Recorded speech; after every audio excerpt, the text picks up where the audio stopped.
Bismillahirrahmanirrahim. Assalamualaikum warahmatullahi wabarakatuh. Alhamdulillah wassalatu wassalamu ala Rasulillah wa ala alihi wa sahbihi wa mawalah wa la hawla wa la quwata illa billahi wa ba'du. Alhamdulillah, di pagi ini kembali kita bisa duduk untuk berthalabul ilmi, dan kita masih meneruskan kajian kita, masih membahas Kitabul Jami', dan pagi ini kita masuk pada hadis ke-9, halaman ke-86, hadis dari Jabir radhiyallahu anhu. An Jabirin radhiyallahu anhu qala qala Rasulullah sallallahu alaihi wasallam kullu ma'rufin sadaqatun. Nabi sallallahu alaihi wasallam bersabda, semua kebaikan itu bernilai sedekah. Wa an Abi Dzar radhiyallahu anhu qala qala Rasulullah sallallahu alaihi wasallam la tahqiranna minal ma'rufi syai'an walau an talqa akhaka biwajhin talqin. Dari Abi Dzar Al-Ghifari radhiyallahu anhu, dia berkata, Nabi sallallahu alaihi wasallam bersabda, janganlah kalian meremehkan sedikit pun dari kebaikan, walaupun hanya menjumpai saudaranya dengan melemparkan senyum.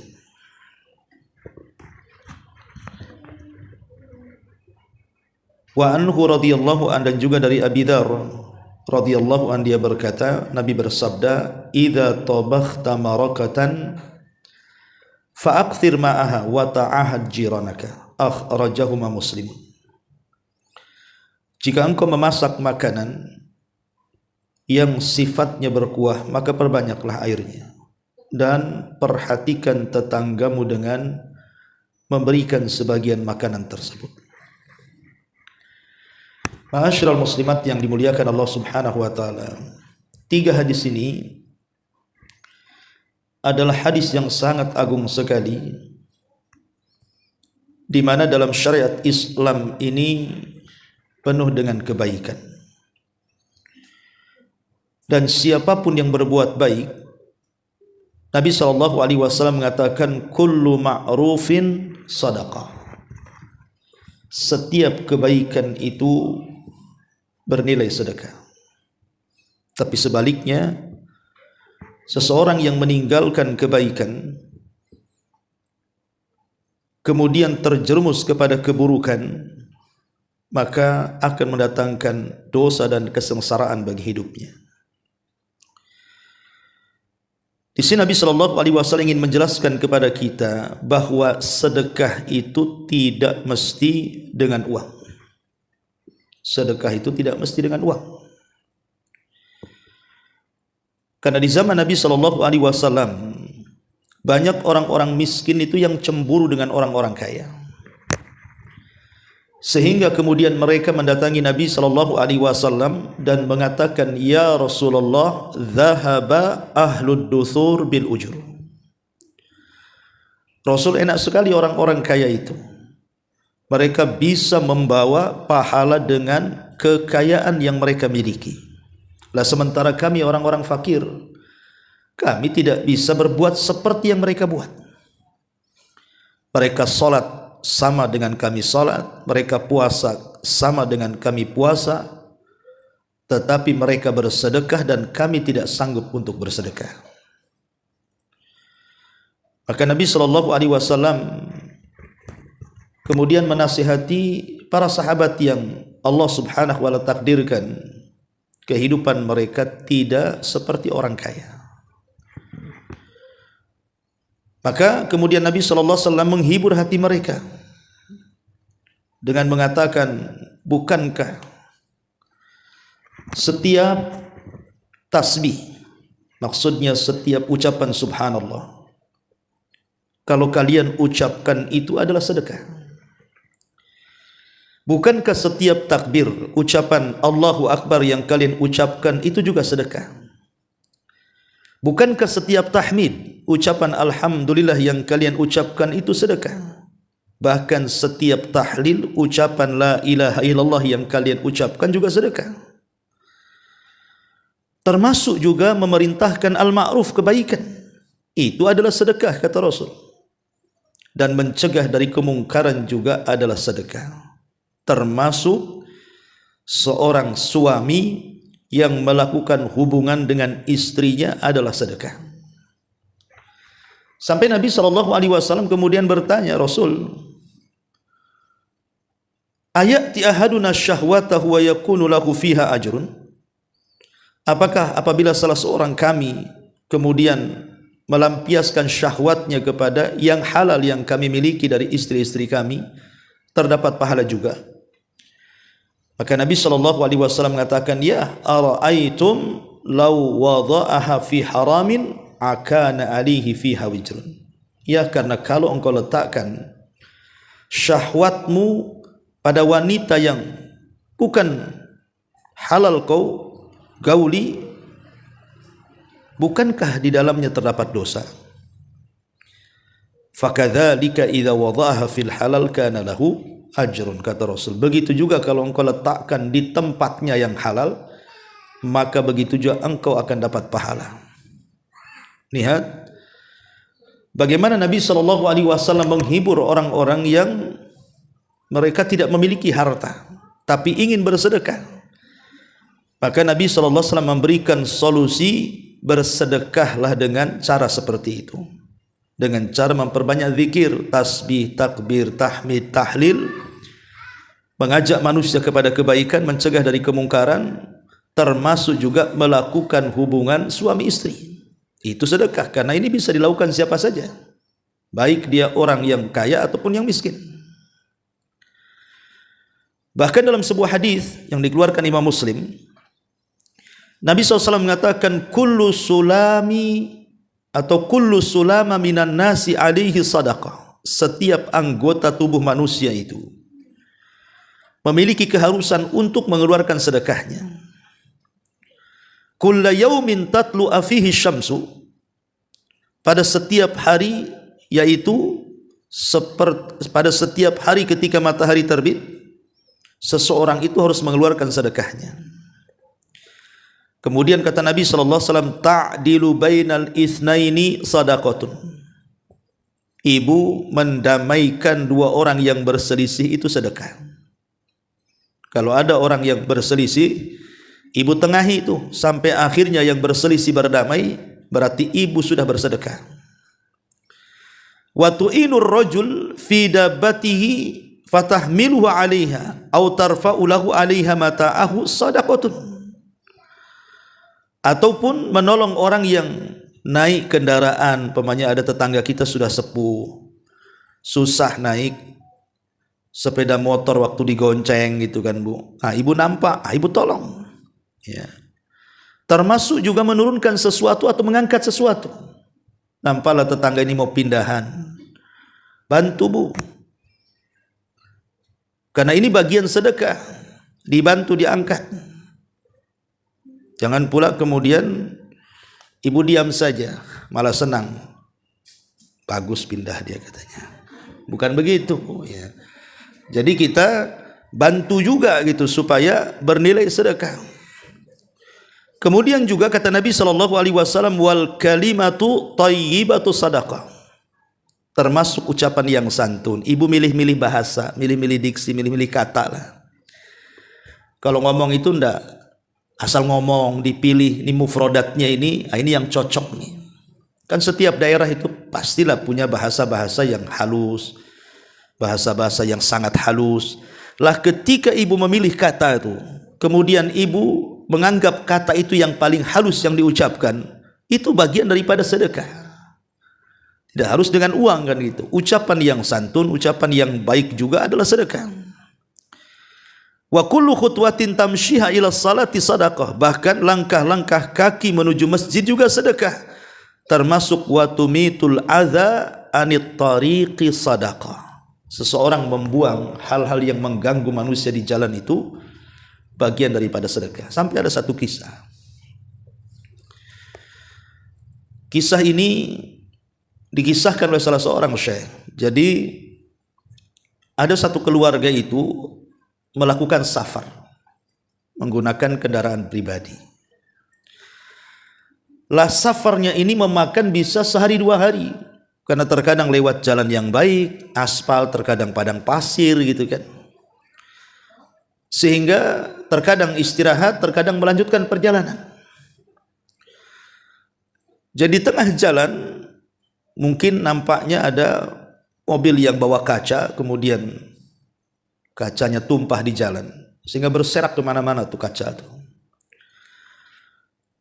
Sebenarnya kalau dia mau lanjut saja tidak ada masalah dengan dia kan, kalau mobil nabrak kaca kan nggak akan masalah gitu ya, karena kacanya juga sudah berserak di pinggir jalan. Tetapi dia ingin mengamalkan sabda Nabi Shallallahu Alaihi Wasallam bahwa serendah-rendahnya iman itu adalah imatatul adza anit thariq. Seseorang menghilangkan gangguan-gangguan yang kira-kira mengganggu manusia di jalan. Jadi berhentilah dia dengan keluarganya itu. Kemudian dibersihkan, karena kacanya banyak itu, sampai betul-betul jalan itu kemudian bersih dari kaca-kaca itu. Sehingga kalau orang lewat tidak pakai sandal pun insya Allah tidak akan tersakiti. Dan itu menghambat perjalanannya karena hampir 1 hari itu membersihkan kaca itu dan membuangnya. Dari kaca yang pecahannya besar sampai yang pecahannya kecil. Padahal sebenarnya dia terburu-buru. Tapi karena ingin melaksanakan sabda Nabi Shallallahu Alaihi Wasallam, membuang hal-hal yang membahayakan manusia di jalan, dia coba amalkan hadis itu. Kemudian selesai membersihkan jalan dan semua orang yang lalu lalang pun tidak akan tersakiti, dia melanjutkan perjalanannya. Setelah kemudian kelelahan, sudah berjam-jam berjalan, akhirnya kemudian istirahat makanlah.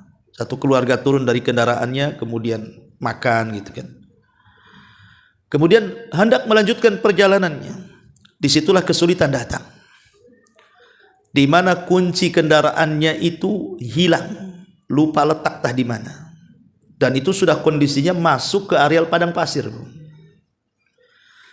Coba bayangkan kunci kalau jatuh ke padang pasir tentu akan terkubur tuh. Hampir kemudian putus asa, satu keluarga ini mencari ke sana kemari, tidak ketemu tuh kunci itu. Dan mereka berada di tengah padang pasir. Bisa saja kemudian kalau tidak ada orang lewat, tidak akan terong, mati pula mereka kehausan kalau habis bekalnya. Akhirnya kemudian hampir putus asa, satu keluarga sudah pada nangis gitu kan, karena mereka takut mereka tidak bisa melanjutkan perjalanan, apalagi malam mau sebentar lagi datang gitu, takut ada penjahat dan begitu seterusnya. Subhanallah, datang keajaiban di sini. Rupanya anak yang kecil yang masih usia 5 tahun, tidak ngerti apa-apa gitu kan, ikut nyari juga, dia ngorek-ngorek gitu, ketemu pula ya. Dari situ kemudian yang punya mobil itu terfikir bagaimana Allah Subhanahu wa taala mengganti kebaikan tersebut dari kesusahan yang dihadapinya. Coba bayangkan kalau seandainya kunci itu tidak ketemu, bagaimana kondisi mereka di tengah padang pasir itu. Tapi Allah Subhanahu wa taala ganti bahwa sana'iul ma'ruf taqi masari asu, bahwa berbuat baik itu bisa menghindarkan hal-hal yang buruk yang akan menimpa dia. Lihat bagaimana keajaiban orang yang berbuat baik, walaupun hanya sekedar imatatul adza anit thariq gitu ya, walaupun hanya sekedar membuang hal-hal yang ada di jalan. Makanya dulu ada seorang ulama namanya Rabi ibn Khaytham. Itu kalau lewat di jalan kemudian ada paku, ada beling, diambil kemudian disisihkan ke pinggir, dia selalu mengatakan, ya Rabb, kalau memang dibalik saya membuang hal-hal yang mengganggu manusia di jalan ini ada pahalanya, aku kirimkan pahalaku kepada orang tuaku yang sudah meninggal. Begitu ya, jadi mengirim pahala kepada orang tua tidak mesti harus sedekah uang. Datang ke masjid nih, Ustaz saya sumbang 1 tiang, tolong doakan juga pahalanya sampai kepada orang tua kita. Ya, kalau ada yang mampu lebih baik seperti itu. Tapi kan tidak semua orang mampu menyumbang, bersedekah. Maka dengan cara yang lain sedekah itu bisa dilakukan. Ma'asyiral muslimat yang dimuliakan Allah Subhanahu wa taala. Kemudian juga disebutkan di dalam hadis yang dikeluarkan Imam Ahmad dalam musnadnya. Nabi SAW mengatakan, la tahqiranna minal ma'rufi syai'an walau an tu'tiya silatal habli au an tu'tiya syith'an na'li walau an tanzi'a min dalwika fi ina'il mustasqi walau an tunjiya syai' min at-tariqin nas yu'dhihim walau an talqa akhaka wajhuka ilaihi muntalikun walau an talqa akhaka futusallimu alaihi walau an tu'annisal wahshan fil ardi wa in shabbaka rajulun bi syai'in ya'lamuhu fika wa anta ta'lamu fihi nahwahu fala tashubbuhu fayakunu ajruhu laka wa wizruhu alaihi wa masarra udhunaka an tasma'ahu fa'mal bihi wa masa'a udhunaka an tasma'ahu fajtanibhu. Apa kata Rasul? Janganlah menyepelekan perkara-perkara kebaikan walaupun itu kecil, walaupun hanya dengan memberikan tali. Pamannya tetangga perlu ikat-ikat, tak punya rapia, ibu punya, kasih ya. Walaupun hanya memberikan tali sandal. Pamannya tetangga sandalnya putus gitu ya, ibu punya 2 sandal, kasih ya. Bisa dikasih betulan atau dikasih pinjam, kan sama-sama sedekah juga. Tapi jangan kasih syarat, jangan lama-lama ya, dirusak ya. Walaupun menyingkirkan sesuatu dari jalan yang dapat mengganggu manusia, walaupun jika engkau bertemu saudaramu lalu kamu memberikan wajah yang berseri atau senyum, ataupun engkau berjumpa dengan saudaramu dengan mengucapkan salam, maka itu semua adalah sedekah. Walaupun hanya lemah lembut terhadap binatang liar yang di bumi juga sedekah. Bahkan jika ada seseorang yang mencelamu karena dia tahu keburukanmu dan kamu juga tahu keburukannya, maka janganlah kamu mencelanya. Ingat Bu, kalau ibu memegang rahasia tetangga, kemudian tetangga juga memegang rahasia ibu, tiba-tiba tetangga ini mencemarkan nama baik ibu, kalau ibu bisa tahan, gak usah dibalas. Jangan kemudian, emang dia aja yang tahu rahasiaku, katanya. Aku pun tahu dalaman dia kok, katanya. Nanti ku sebarkan. Artinya kalau ibu bertahan, nah ada apa-apalah. Walaupun saya sudah tahu rahasia dia, saya tetap diam, saya tetap sabar. Itu sedekah ya. Kata Nabi SAW, maka jangan ikut mencelanya, maka pahalanya akan menjadi milikmu dan dosanya dilimpahkan kepada dirinya. Apa yang telingamu senang untuk mendengarkannya, lakukanlah, dan segala hal yang telingamu tidak suka dengar, maka jauhilah. Jadi dari sini kita tahu bahwa sedekah tidak mesti harta. Banyak perkara-perkara di sini yang kemudian disebut sedekah. Yang penting perbuatan itu adalah sebuah kebaikan. Ada satu kisah Bu, ini juga ada seorang saya bercerita tentang seseorang di Suriah sebelum perang. Jadi kisahnya itu sebelum terjadi peperangan kemarin itu di Suriah. Jadi adalah pengusaha ya, tidak kaya betul ya, pengusaha yang merekrut beberapa karyawan sebelum terjadi peperangan di Suriah itu. Orangnya soleh, baik. Tiba-tiba kemudian datang seorang ibu. Ibu ini memelihara 3 anak yatim karena suaminya sudah meninggal. Dan dia seorang tukang jahit. Jadi selama dia bekerja membuka tukang jahit di rumah itu, ya Allah takdirkan syarat rezekinya, jaranglah orang yang datang membawa baju untuk dijahitkan atau kain untuk dijahitkan itu. Sementara dia harus menghidupi 3 anak yatim yang ayahnya sudah meninggal. Jadi kebetulan ibu ini punya genset listrik Bu. Genset listrik itu sudah tua. Dan sebenarnya tidak berfungsi lagi genset itu. Dan kalaupun diperbaiki itu sulit gitu ya. Harus ya membeli onderdil baru dan harganya mahal sekali. Tiba-tiba kemudian seorang ibu ini datang kepada laki-laki pengusaha tadi. Kemudian dia mengatakan, Pak, saya ini punya genset, mau saya sewakan.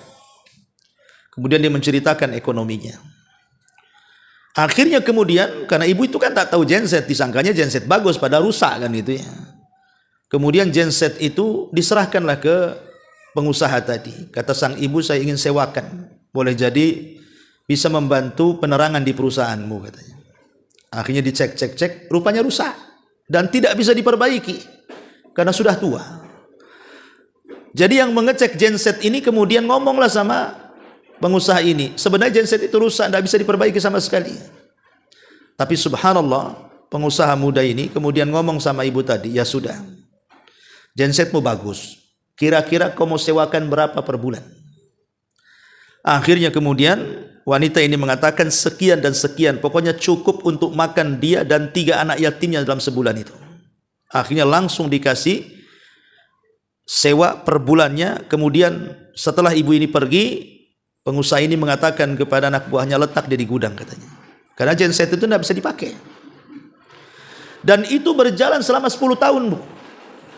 Bayangkan selama 10 tahun genset itu tidak bisa dipakai. Sementara ibu ini tiap bulan minta uang sewanya. Tapi oleh pengusaha muda ini tetap disembunyikan. Dia tidak menceritakan bahwa gensetnya itu tidak bisa dipakai kan itu ya. Tapi dia betul-betul ikhlas ingin menolong ibu itu karena memiliki 3 anak yatim. Ceritanya. Setelah 10 tahun berlalu, qadarullah terjadi perang di Suriah. Ma'ruf sampai kota Aleppo itu rata dengan tanah kan, Bu. Perang Suriah ini luar biasa menghancurkan kota-kota. Kota-kota yang tadinya indah itu sudah nggak bisa lagi ditengok hari ini karena rata dengan tanah bangunan-bangunan itu. Ya. Subhanallah. Setelah terjadi peperangan itu, semua perusahaan kawan-kawannya kena bom. Hampir tidak tersisa kecuali perusahaan dia. Sempat ada bom di samping tapi tidak merusak bangunannya. Cuman kemudian setelah dia ingat dengan ibu itu, kenapa dia tidak datang setelah peperangan untuk mengambil sewanya itu. Jadi pengusaha ini setiap nelpon ibu itu tidak pernah nyambung. Sehingga dia tahu apakah dia mati, terkena serangan, ataukah dia masih hidup. Pokoknya tidak bisa nyambung. Ya. Sampai dia berusaha untuk kemudian mencari-cari kondisi ibu itu, tapi tidak ketemu. Apalagi kondisi kemudian di lingkungannya itu sudah rata dengan bom. Tapi kemudian Allah Subhanahu wa taala ilhamkan dengan mimpi baik kemudian pengusaha ini. Di mana mimpinya dia berjumpa dengan seseorang yang menghabarkan tentang kondisi perusahaannya. Karena engkau sudah menolong wanita itu, maka Allah akan berkahi perusahaanmu katanya. Subhanallah. Setelah kemudian peperangan usai, semua perusahaan yang lain kolab, dia pun kemudian masih tetap berjalan. Bahkan bisa mengembangkan sampai ke Eropa. Kemudian dia bercerita. Baru dia terpikir, bayangkan 10 tahun membantu seorang ibu dan 3 anak yatim, memberikan uang percuma atas nama sewa genset yang rusak, tapi dia lakukan karena Allah Subhanahu wa taala. Akhirnya nikmatnya Allah Subhanahu wa taala tambah lagi. Di saat kondisi perang yang sulit kondisinya, tapi Allah tetap jaga nikmatnya. Lihat bagaimana sana'iul ma'ruf taqi masari as-su, bahwa perbuatan baik itu bisa menghilangkan keburukan-keburukan yang akan menimpanya. Dari sini kita tahu bahwa ada rahasia yang kita tidak tahu. Sekecil apapun kebaikan itu ada rahasianya, Bu. Makanya kenapa Rasul mengatakan di sini, la tahqiranna minal ma'rufi syai'a. Jangan remehkan sekecil apapun kebaikan. Walaupun hanya melemparkan senyum kepada saudaranya. Karena di balik ma'ruf kebaikan itu ada rahasia ilahi yang kita tidak tahu. Walaupun hanya kecil gitu ya kebaikan itu, pasti ada rahasianya. Makanya kenapa Allah Subhanahu wa taala berfirman dalam surah Al-Muzammil ayat 20 itu, wa ma tuqaddimu li anfusikum min khairin tajiduhu indallah. Dan kebaikan apa saja yang kamu perbuat itu, itu untuk dirimu, niscaya kamu akan memperoleh balasan di sisi Allah Subhanahu wa taala, imma balasan dunia ataupun balasan akhirat. Maka jadilah orang baik, ya, jadilah orang yang senantiasa menolong orang, walaupun ya sekemampuan kita lah kan gitu. Kita tidak bisa seperti orang, tapi saya bisa seperti ini. Itu maksudnya, ya. Bahkan disebutkan juga dalam hadis yang dikeluarkan oleh Imam Ibnu Hibban dan disahihkan oleh Syekh Albani rahimahullahu taala. Hadis ini dari Sulaim ibn Jabir al-Juhani radhiyallahu an. Beliau mengatakan, ya Rasulullah, ausini, Rasul, bisa enggak kau wasiatkan kepadaku? Maka Nabi SAW mengatakan, alaika bittiqaillah, engkau harus bertakwa kepada Allah. Wala tahqiranna minal ma'rufi syai'an, dan jangan kau remehkan sekecil apapun kebaikan. Walau antufriga min dalwika fi ina'il mustasqi wa tukallim akhaka wa wajhuka ilaihi munbasit. Kata Rasul, bertakwalah kau kepada Allah. Jangan meremehkan sekecil apapun kebaikan, sekalipun hanya dengan menuangkan ember airmu ke bejana orang yang membutuhkan air, kemudian berbicara dengan saudaramu dengan wajah yang manis. Lihat bagaimana Nabi SAW sampai mencontohkan walaupun hanya menuangkan air, ya, itu termasuk juga sedekah. Termasuk juga hadis Abi Dzar Al-Ghifari radhiyallahu anhu, dia pernah mengatakan, Rasul, amal yang paling afdal itu apa? Kata Rasul, ya, al-imanu billah wal jihadu fi sabili. Amal yang paling baik yang kau beriman kepada Allah, kemudian berjihad di jalan Allah. Qala, kemudian dia mengatakan, ayu riqab afdal. Lalu hamba saya bagaimanakah yang paling utama? Qala, maka Rasul mengatakan, anfasuha inda ahliha wa aktsaruha thamana. Hamba saya yang baik menurut pemiliknya, yang paling mahal harganya dan bermanfaat untuk keluarganya. Kemudian dia mengatakan, qultu fa illam af'al, kalau saya tidak sanggup melakukan itu, kira-kira ada lagi enggak amalan yang paling afdal? Maka Rasul mengatakan, tu'inu sani'an au tasna'u al-akhraq. Kata Nabi SAW, beliau mengatakan, ketika apakah ada perkara yang lebih afdal dibandingkan itu semua, kata Abi Dzar ini, maka Rasul mengatakan, kamu bisa membantu orang yang bekerja atau bekerja untuk orang yang tidak memiliki pekerjaan, atau dengan kata lain membuka lowongan kerjalah. Kalau memang kita sanggup membuka lowongan kerja atau mencari, pamannya ibu punya perusahaan kecil-kecil, entah buat gorengan, buat apa yang dijual, dititip-titipkan, butuh karyawan, itu kan membuka lowongan kerja namanya, Bu, ya. Ya. Ataupun mungkin ibu ada informasi si Anu butuh pekerja, kemudian ada orang yang cari kerja, ibu tunjukkan, itu loh si Anu itu kemarin butuh pekerja, kok kerja sama dia saja. Maka itu amalan yang paling afdal itu. Kemudian Abu Dzar mengatakan, kalau aku tidak bisa melakukannya, ada enggak yang afdal juga selain daripada itu? Maka Nabi SAW mengatakan, takufu syarraka anin nas fa innaha sadaqatun minka ala nafsik. Hendaklah berhenti dari kejahatanmu terhadap orang lain, karena hal itu merupakan sedekah darimu untukmu juga. Jadi kalau tidak bisa ini, tidak bisa itu, cukup kita jangan menyakiti orang, gitu loh maksudnya.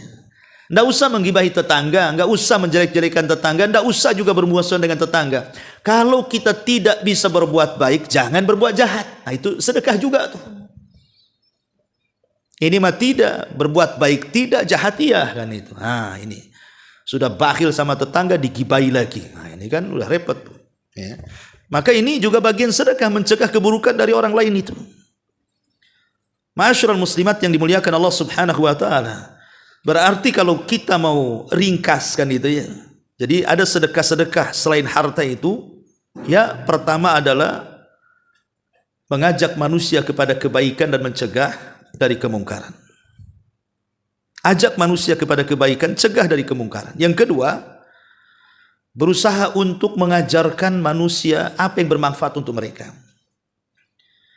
Apa yang kira-kira bermanfaat untuk manusia ibu ajarkan. Oh, tetangga tak bisa masak, ibu ajarkan masak. Tetangga tak bisa naik motor, ibu ajarkan motor.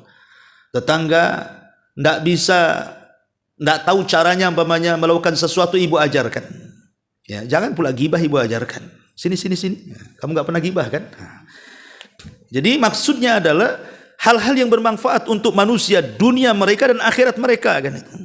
Termasuk yang ketiga, membacakan Quran kepada manusia dan mempelajarkan Quran kepada manusia. Termasuk juga yang keempat, imatatul adza anit thariq. Buang hal-hal yang mengganggu orang di jalan itu, buang. Ya. Itu juga bagian daripada sedekah, termasuk doa dan zikir tadi. Ya, membaca tasbih, tahmid, tahlil, takbir itu juga sedekah, termasuk doa. Mendoakan saudara kita dengan kebaikan itu juga sedekah. Termasuk juga al-kalimatu thayyibah. Ucapan-ucapan yang santun, ucapan-ucapan yang baik itu juga sedekah. Bahkan senyum ibu gitu ya, yang dilemparkan kepada saudaranya, ya tentu maksudnya ya senyum di sini juga harus tengok-tengok tempat, Bu, ya kan? Maksudnya kalau yang sejenis ibu, sama-sama perempuan, apalagi seiman gitu ya, maka senyum. Tapi kalau yang bukan mahram, apalagi takut memfitnah, ya enggak usah kan itu ya. Masa senyum sama laki tetangga gitu kan, masalah nanti ya. Kemudian juga kalau memang kalimat-kalimat yang santun, kemudian juga senyum, karena senyum ini juga akan memperindah kalimat, Bu. Orang kalau santun ngomongnya, kemudian sebelum bicara itu senyum, itu akan menambah keindahan bahasa, Bu. Ya, orang akan ngomong lain gitu. Enak ngomong sama si Umi Anu, kenapa? Belum ngomong aja sudah tersenyum dia tuh. Jadi belum ngomong aja orang sudah suka, Bu. Tapi kalau ibu jarang tersenyum, mau ngomong apa nih? Mau ngomong apa katanya? Senyum aja enggak, ini pasti enggak ya kan gitu. Jadi senyum itu juga bisa mempermanis ucapan sebenarnya. Nanti kalau ibu sudah mengucapkan itu enak, orang sering saya ulang-ulangan, Bu. Ibu kalau ngomong baik dengan orang, kalimat-kalimat yang indah, yang bicara saja plong hatinya, Bu. Karena tidak pernah menyakiti orang lain. Yang diajak bicara juga senang. Enak ngomong sama si Umi Anu itu, pokoknya betah saya sama dia kan gitu. Tapi kalau udah ngomongnya nyelekit gitu ya, jahat omongannya itu kadang-kadang yang ngomong aja nyesel. Kenapa tadi saya ngomong begitu? Yang denger lagi sakit hati. Ngapain pula saya ketemu dia katanya. Tapi barangmu apa ada di dia, ambillah. Anda mau saya katanya. Biarkan sudah, sedekah sesama orang yang kayak gitu. Katanya ada orang yang tidak mau ketemu, coba kan, gara-gara ucapan yang buruk. Ya, termasuk juga sayang dengan binatang. Tadi sebutkan sayang dengan binatang juga termasuk sedekah. Ya, lebih daripada itu tentu sedekah yang paling afdal ya dengan harta. Karena bagaimanapun sedekah dengan harta itu memang keajaibannya luar biasa. Luar biasa keajaibannya. Betapa banyak orang-orang yang pindah agama gara-gara harta, Bu. Terkadang harta itu menjadikan sebab hidayah kan, Bu. Ada orang non-muslim umpamanya kan, mungkin dia susah, kemudian ibu tampakkan akhlak Islam, selalu ngasih sedekah sama dia. Akhirnya lama-lama dia bisa menilai enak juga berkawan sama orang Islam itu katanya kan. Daripada berkawan sama sesama agama, pelit ini itu. Mungkin ini agama yang benar. Akhirnya pindah agama. Sama juga kebalikannya kan, Bu. Orang kita pindah agama pun gara-gara itu juga tuh. Karena orang Islamnya pelit-pelit, orang di luar Islamnya pula dermawan. Akhirnya malas juga agama Islam ini katanya. Saya susah nggak ditolong. Tapi hari-hari diminta sedekah katanya. Akhirnya kemudian pindah pula di agama. Lah makanya keajaiban luar biasa. Banyak kemudian orang masuk Islam itu gara-gara menerima sedekah. Makanya kenapa di antara mustahik orang yang berhak mendapatkan zakat itu salah satunya adalah mu'alaf. Orang-orang yang dilembutkan hatinya, baik dia baru masuk Islam atau belum masuk Islam tapi kepengen masuk Islam, kita lembutkan lagi dengan harta kita supaya dia mau menerima hidayah. Ya, jadi luar biasa di balik sonaiul ma'ruf itu ya, melakukan kebaikan-kebaikan itu terkadang bisa menjadikan hidayah. Ma'asyiral muslimat yang dimuliakan Allah Subhanahu wa taala. Makanya kalau kita melihat kisah-kisah di zaman Nabi contohnya kan. Kisah-kisah di zaman Nabi. Ada satu kisah menarik ketika Ummu Salamah Ummu Salamah radhiyallahu an itu kan dipisah oleh keluarganya dengan Abu Salamah. Abu Salamah hijrah duluan. Ummu Salamah ditahan kabilahnya, tidak boleh. Sampai rebutan anaknya, ditarik-tarik tangannya sampai patah kan itu, sampai putus tangannya itu. Akhirnya Ummu Salamah pun selama setahun dia merindukan suaminya, karena terpisah dia di kabilahnya di Mekah, suaminya sudah di Madinah. Sampai sakit, akhirnya dia ingin susul suaminya. Dan suaminya pun tidak bisa menjemputnya karena bisa nyawa taruhannya. Terpaksalah kemudian suaminya tinggal di Madinah menunggu istrinya. Akhirnya safar sendiri, Bu, bayangkan. Safar sendiri, Mekah Madinah itu jauh jalan kaki lagi. Seorang wanita, itulah wanita pertama yang hijrah, itu namanya Ummu Salamah, Bu. Qadarullah, di tengah jalan ada orang musyrik tapi baik hati, namanya Utsman bin Abi Thalhah namanya. Utsman bin Abi Thalhah. Kemudian dia berpapasan dengan Ummu Salamah. Dan ditanya, "Ada apa wahai Ummu Salamah? Kenapa engkau berjalan sendirian?" Kemudian dia mengatakan, "Saya ingin nyusul suamiku," katanya. Sama anak gadisnya itu berdua itu berjalan. Subhanallah, akhirnya ditumpangi kebaikan itu. Jadi diantar pakai unta dia dari Mekah sampai Madinah, Bu. Tidak mengambil balasan sama sekali, padahal dia musyrik itu, Utsman bin Abi Thalhah itu. Ketika sampai di gerbang kota Madinah, turun dia dan mengatakan, "Wahai Ummu Salamah, Madinah di depanmu itu gerbangnya. Kau carilah suamimu di sana. Aku hanya bisa mengantar sampai di sini." Kemudian dia pulang. Subhanallah. Ketika melihat bagaimana perjuangan Ummu Salamah dalam Islam ketika hijrah itu pula yang menjadikan Utsman bin Abi Thalhah masuk Islam. Karena perjuangannya tidak mungkin kalau agama Muhammad itu tidak benar. Kok sampai seperti ini pengikutnya? Sampai membela-bela seperti ini, sampai menaruhkan jiwa-jiwa mereka kan itu. Dari situlah sebab keislaman siapa? Utsman bin Abi Thalhah ini. Dan sebab keislamannya dan sudah menolong Ummu Salamah itu, apa yang terjadi? Akhirnya Bani Syaibah, kabilahnya Utsman bin Abi Thalhah itu diserahkan oleh Nabi SAW sebagai pemegang pintu Ka'bah. Bahkan tidak boleh ada orang yang mengambil kunci pintu Ka'bah itu dari Utsman bin Abi Thalhah. Sampai ketika Abbas bin Abi Thalib ngomong sama Rasul, dan ketika itu Utsman masih musyrik, dia mengatakan, "Wahai Rasul, ambil saja kunci Ka'bah itu dari si Utsman Bani Syaibah itu." Kata Rasul, tidak. Karena ketika itu kan sedang Fatu Mekah, Mekah sudah terkepung. Kemudian Utsman pun masuk Islam. Maka tetap penjaga pintu Ka'bah itu dari dulu sampai sekarang ya oleh Bani Syaibah. Bagaimana al-jaza min jinsil amal, gitu ya. Balasan itu disesuaikan dengan amalan, karena dia sudah menolong Ummu Salamah dengan kebaikannya. Akhirnya Allah berikan kedudukan yang tinggi di tengah-tengah Islam dan di mata Nabi SAW. Makanya jangan pernah meremehkan sekecil apapun kebaikan. Pasti ada kebaikan yang kita tidak tahu, itu rahasia Allah Subhanahu wa taala kepada kita.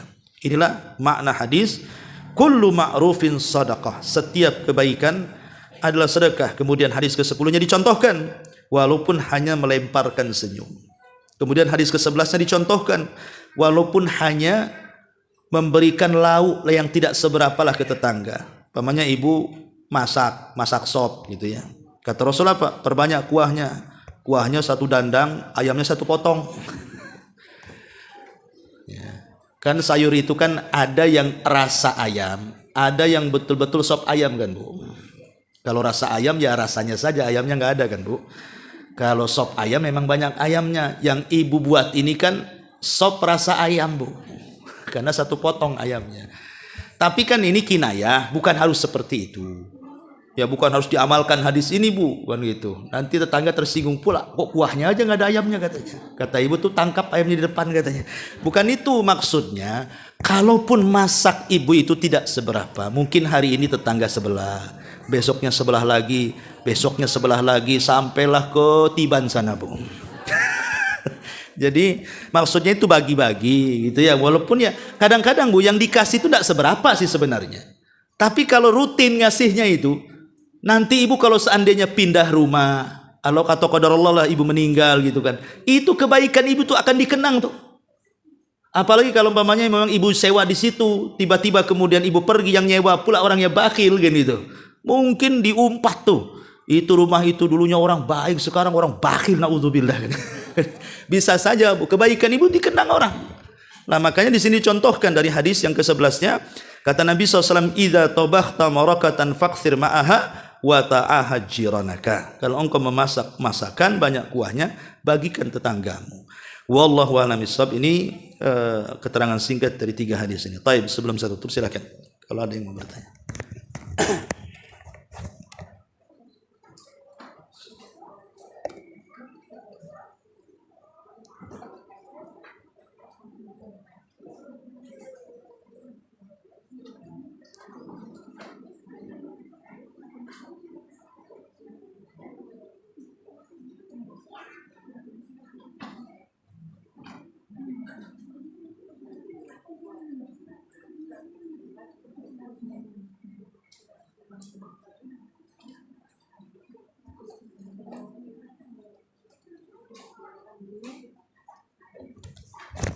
Taib, kalau nggak ada kita tutup.